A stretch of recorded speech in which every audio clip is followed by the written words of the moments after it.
Hello, everyone. Welcome again to Inside the Product Marketing Mind, where we dive into the world of product marketing and fast growth SaaS startups, brought to you by EarlyNode.com. I'm Kristina, and today I'm joined by Lena Shenkarenko, a leader in product marketing who has been a first-time PMM in hyper-growth SaaS startups. She spent 6 years as one of the first and founding PMMs at Miro, leading the company through a massive shift in culture, product, positioning, and seeing the team grow from a 50-person startup to an established organization of over 1,000 employees. Lena has recently joined Mavenoid, a sales lead startup, as a senior product marketing manager, who's responsible for product positioning, competitive intel, as well as refining the go-to-market strategy and building out the sales enablement function. I've personally had the pleasure to work with Lena directly for many years, and can say that she's a fountain of knowledge when it comes to product marketing, startups, and hyper-growth work cultures. I'm super excited to have her on the show to share her wisdom with everyone else. In this episode, Lena will help us cover what it takes to be a successful PMM as a founding PMM for an early-stage startup, positioning mistakes for startups, and some career advice for product marketers. So welcome, Lena. I'm so happy to have you here and to share all your incredible knowledge with everyone listening. Thanks for having me, Kristina. I'm super pumped to talk to you today. And thanks for your kind words. It was a pleasure working with you as well. I remember how many great and insightful discussions we had, how many exciting projects we worked on. So these are some of the fondest memories of my career. So thank you. And now we get to share them with everyone else. So happy. Yeah, that's exciting. So let's get right into it. So first, tell us a little bit about your background, your professional experience. How did you fall into product marketing, and any proud moments of your journey so far? Yeah, sure. That was quite a journey, I must say, because honestly, as I was starting out my career in marketing back in 2013, I actually had no idea what product marketing was at the time.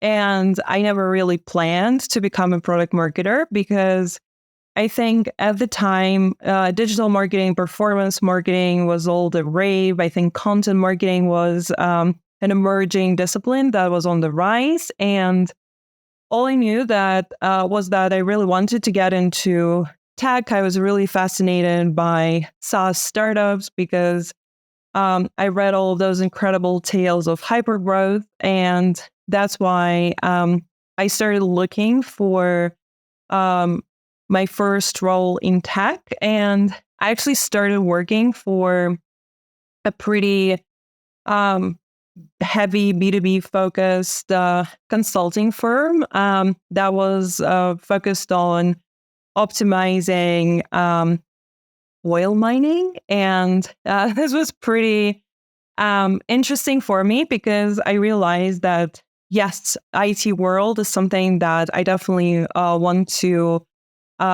work in, but I was starting to look for a different challenge for myself. I was hoping to pivot into an earlier stage company, one that worked on an international market.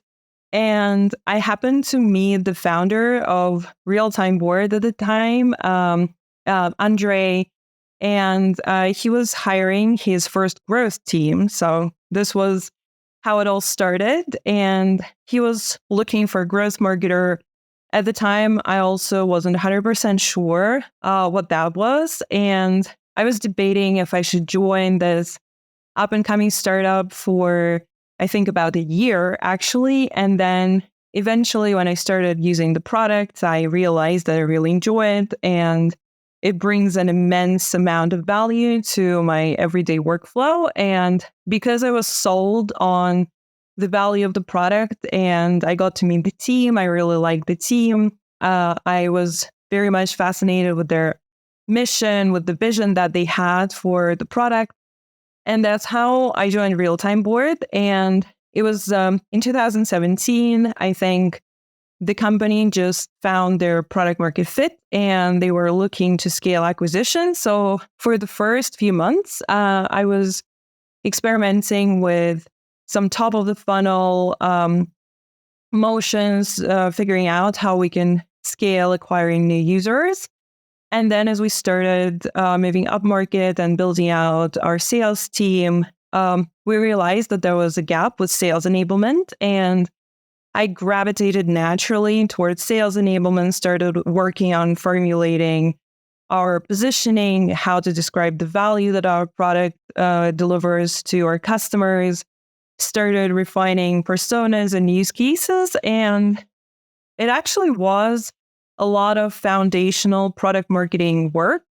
But like I said, at the time, I still had no idea that product marketing existed. And when our first CMO joined, Barbara Gago, she had a ton of experience working for tech startups. And she was the one to come and tell me that, in fact, the job that I was doing was called product marketing.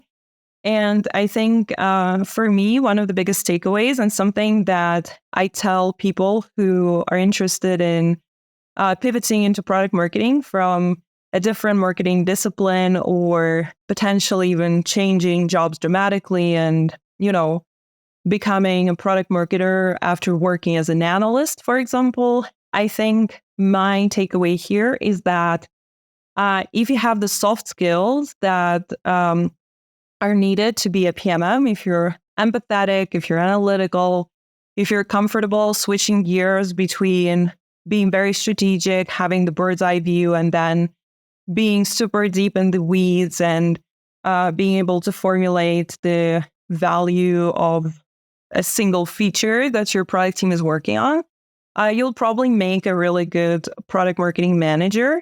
And I was lucky because I joined an early stage startup that was very flexible, that was very open for us to learn, to figure things out.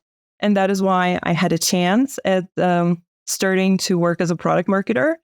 And I realized that I really enjoy it. I find it very fulfilling. And my natural strong sides and my skills are a really good match with what is required for product marketing manager. And here I am 6 years later, working as a product marketer, enjoying my career a ton. Like I said, never planned it, but really happy that things turned out the way they did. If you need to hire the right developers and ship fast, then React Squad is for you. A boutique agency that specializes in React and only works with fast growth startups. Get a 14-day risk-free trial and a transparent price of $95 per hour. Visit reactsquad.io to learn more. Yeah, I love that every time you speak about product marketing, it's with so much energy. And I feel like you've really fallen into a space that you love to do every day. I know the first few years at Real Time Board were just crazy and you were kind of wearing a lot of different hats. But can you tell me from your own words and your own experience, what do you think it takes to be the first founding PMM for such an early stage hyper growth startup? I think it really depends on a bunch of factors. So I'm definitely talking from my experience. But the disclaimer is that, depending on the vertical, depending on the business model, it may be very different. I think a few things that were crucial for building out the product marketing function at Real Time Board were first, because Real Time Board and Miro is such a product-led company. It was essential to be very close to the product. It was very important to live and breathe the product, use it in and out, and understand all the workflows very thoroughly.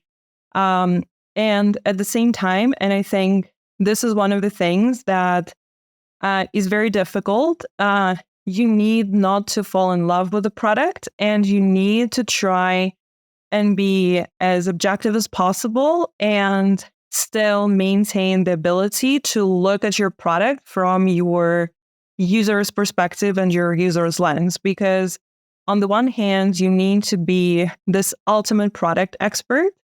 And on the other hand, you need to maintain a very objective point of view where you understand that this product is just part of a vast tool set, and not all users are power users. Not all of them use your product every day. Not all of them have the full context and insight into the product development that you have. And that's why it's important to balance, on the one hand, being this product expert that the users can rely on, and on the other hand, make sure that you're empowering them, you're enabling them, you're giving them the sufficient context that they need.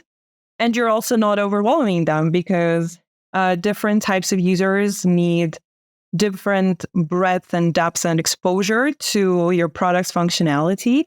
So I think these two things were key. I also think that talking to users regularly was essential, because desk research is great. Reading reviews, hearing tales from the field is amazing. But until you actually get into the habit of interviewing your users weekly and talking to them, not about their feature requests or, top features in their wish list, but talking to them about their day-to-day challenges, their aspirations, things that they hope to optimize in their workflows. This is essential, because I think every time after talking to the users, I was able to communicate the value of our product and talk about the benefits on a completely different level. And this is my strong recommendation. I think as an early stage startup PMM, you cannot afford not to talk to your users and to your customers. You need to live and breathe the same air that they do to be able to be actually helpful for them. And I also think that one last key piece is learning how to be as cross-functional as possible from day one, because I think what I see happen sometimes, and something that tends to happen to myself as well in some projects, is that because of physical proximity, maybe you're sitting next to the sales team, or maybe you're in the same time zone as your support team or your CS team. Sometimes you naturally gravitate towards a certain part of the org. Maybe you're sitting in the product org and you're starting to take their point of view on things, and you're forgetting other parts of the equation. And I think it's extremely important for a successful product marketing manager to be very, very cross-functional, and to make sure that as you're communicating what the product team is working on, as you're working on launches, you don't forget to check in with different people across the org. And in startups, this won't be very structured. So you'll probably be talking to a bunch of people who are wearing different hats. But your goal is to make sure that you're not losing this 360 perspective on the things that different parts of the org are optimizing to. And it's really important to also learn about the feedback that they're hearing, because the feedback that the support team is getting from users is very different from the feedback that the sales team is hearing from buyers, for example. And it's super important not to be gravitating towards one part of the organization, overlooking other parts of the business, because unless you have a very solid, holistic mental model of how the entire business works, you probably will have a really hard time going to market with your new products and features. Totally. And I think that's one of the probably my biggest mistakes when I was starting out in product marketing, was the fact that I was so close to the product and I was really thinking about the product through this product management lens, but kind of forgetting to take a look at the customer lens and think about, okay, well, how is the sales team planning to actually talk about this to the field? How is the sales team planning to position this? And I think really combining the two pieces really makes for a very strong product positioning story. I'm curious to know, so you've seen all the stages of a hyper growth startup to scale up to now a more established company. I'm curious to know, what are the differences that you've seen working in product marketing for a startup versus a scale-up? That's a great question. And it was one of my favorite parts about working at Miro, because it's really interesting when you're working at the same company, but it feels like every 6 months you're actually joining a completely new company with a new set of challenges and a totally different scope. I think as we were establishing our product market fit and working on scaling it, I think our goal as product marketing organization was to make sure that our early adopters, who were always super pumped about everything that we shipped, got a heads up about the new releases in time, and they could start using the product. They could evangelize it for us. So I think this was pure product marketing, where we were reinforcing our positioning on the market, and we were making sure that every feature that we ship is a big launch, is a big splash on the market. We're making the noise. We're driving activation and engagement in the product.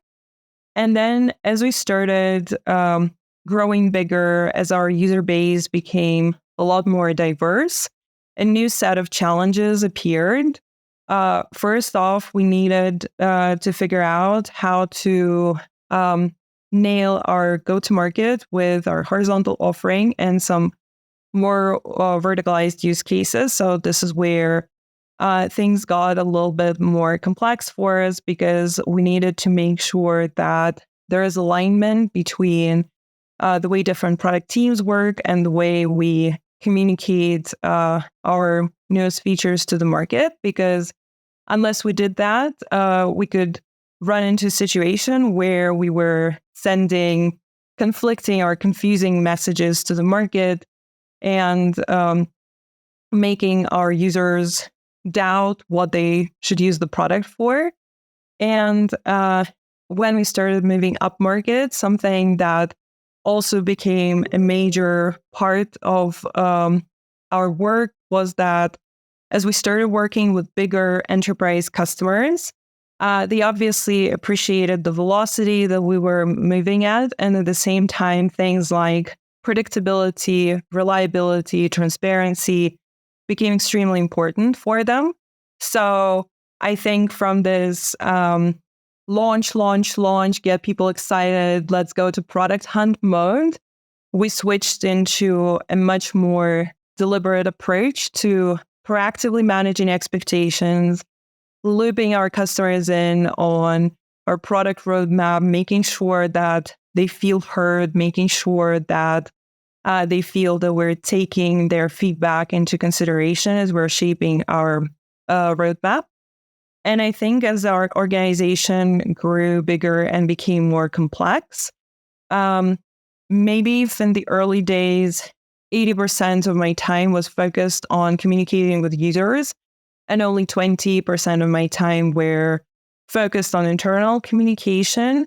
As we grew bigger, I'd say internal orchestration, acting as an interface between the product org and the GDM org and other parts of the business became a lot more prominent. So I'd say I was dividing my time almost equally between internal communication, making sure that we're driving alignment. I'm very clear and transparent about the things that the product team is working on, why they're working on this, how to communicate this to customers.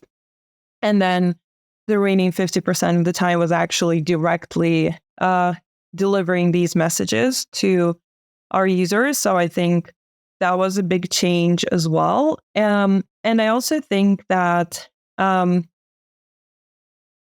product strategy and product narrative became a lot more important and prominent as the product grew more complex. I think the product org moved from planning their work in sprints and quarters to thinking about longer term vision and strategy. And this strategic piece also became a lot more prominent in my work as well, because instead of just thinking about the task at hand, right? Like there is a feature launching in 2 weeks, so we need to come up with a way to launch it so that it gets as many eyeballs as possible. I moved into a much more strategic and forward-looking mode where I was thinking about product strategy for the product areas that I was responsible for the next 1 or 2 years, and figuring out what are some of the recurring themes that we want to reinforce. How do we want to start telling this story today so that when the product evolves in a quarter or two, we're able to double down on the story? And I think the last piece that kind of grew on me was competitive intel, because it's a very big difference when you're working in the blue ocean, you're disrupting the market, you're creating a category. There are not too many direct or indirect competitors per se. I think like you're probably competing with the status quo. So initially, the majority of my focus was on just telling our story, right? And telling our users what the product is, what the frame of reference should be, explaining the value and convincing them to give it a try. But because we unlocked a very promising category that is now a multi-billion category on the market, the ocean started to boil. It became a lot redder than I remembered it when I joined. And that's why staying on top of competition and being very articulate about the products that we should be compared with, the products we shouldn't be compared with, giving our users actionable guidance, telling them where we are a better fit for the workflow and where potentially other solutions are a better fit than us, enabling the sales team, enabling the success team to confidently navigate competitive conversations, helping them have a very strong mental model of the market. This became a lot more prominent. And this was something that I also really enjoyed, because working in a competitive market is a lot of fun, because you get a lot of validation that what you're working on is really important, because the market is so crowded and everyone wants to win in this space. So it's definitely a lot of fun. And on top of that, I think it's also one of the most beautiful parts of product marketing, when you can navigate competitive conversations and when you can enable your team to navigate competitive conversations in a way that is not trying to downplay your competitors, because all of the competitors in our space are amazing products and there's a lot of innovation happening there.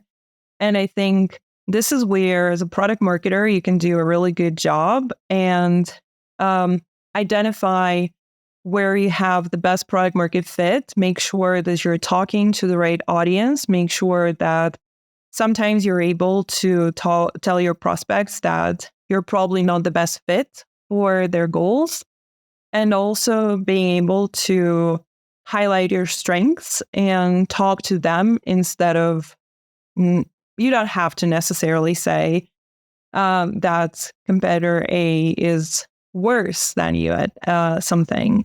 And I think that's the part that I really enjoyed as well. Yeah. One other topic that I really wanted to get your thoughts on was, in terms of positioning, especially like an early stage product, what are the top mistakes that you've seen when it comes to your approach to positioning at that really early stage?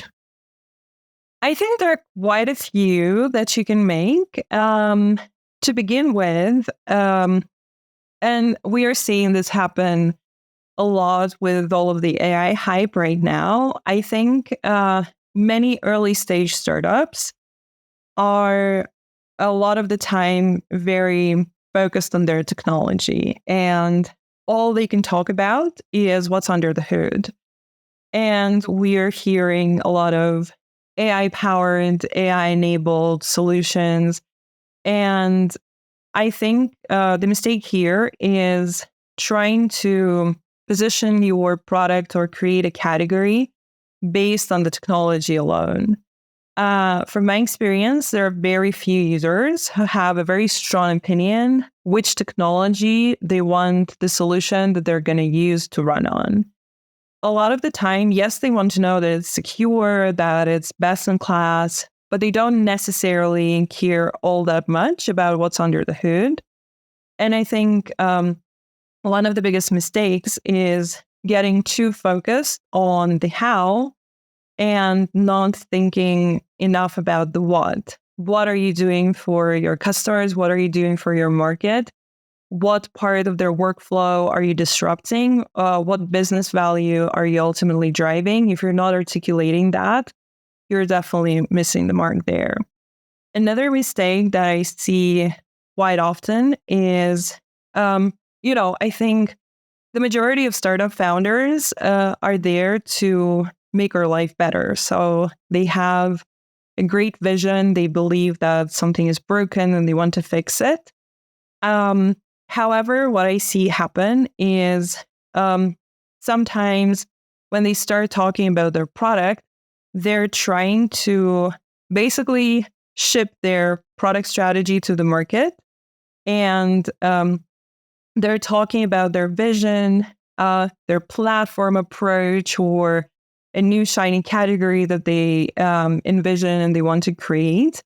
And I see this fail pretty often on the market because A, potentially the market is not ready for it just yet, or B, the market and the users, the buyers, they haven't recognized this need necessarily.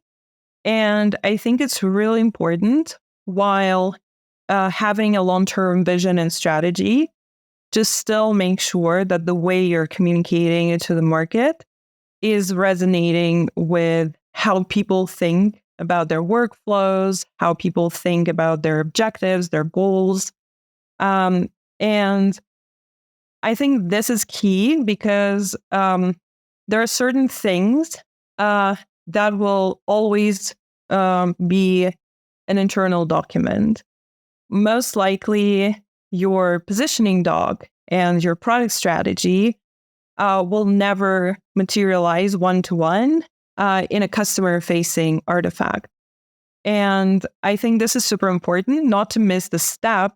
And yes, absolutely, drive internal alignment, understand what you're optimizing for, but not to forget to translate it into the language of your user and make it relevant to them.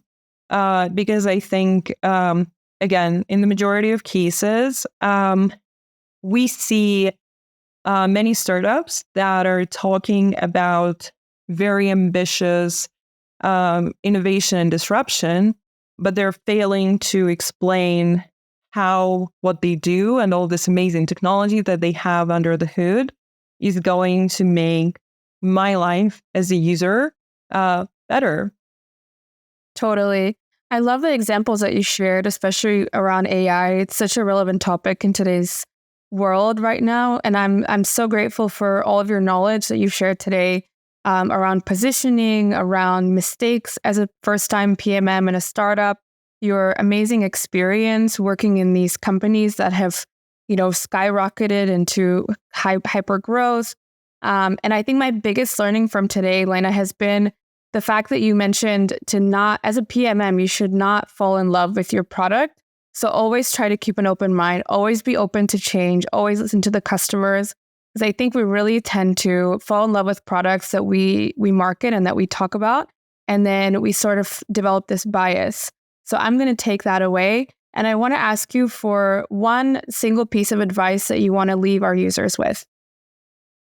I think my advice for product marketing managers is to think outside of your role, because the greatest product marketing managers that I worked with are people who are very curious and who always do their best to understand the ins and outs of the business that they're working for, and they have a very clear mental model of the competitive landscape and the market. And I think if you want to be successful as a product marketing manager, if you want to learn really fast, if you want to drive crazy impact, if you want to have a lot of fun, you need to maintain this broad perspective on the business and on the market, and always look for areas of improvement and optimization where you can drive the biggest impact for your users. They are who we are for here and for the business. That's awesome. Thank you so much, Lena. It was so good to chat with you and to catch up. And I'm looking forward to hearing more about your future endeavors in product marketing, and continue following you on LinkedIn as you share more wisdom. Thank you for being here. Thanks, Kristina. It was great chatting with you. If you like this episode, then you'll love The SaaS Operator, a weekly newsletter brought to you by EarlyNode, with actionable insights from SaaS experts in the industry delivered right to your inbox every Tuesday for free. Visit earlynode.com to subscribe.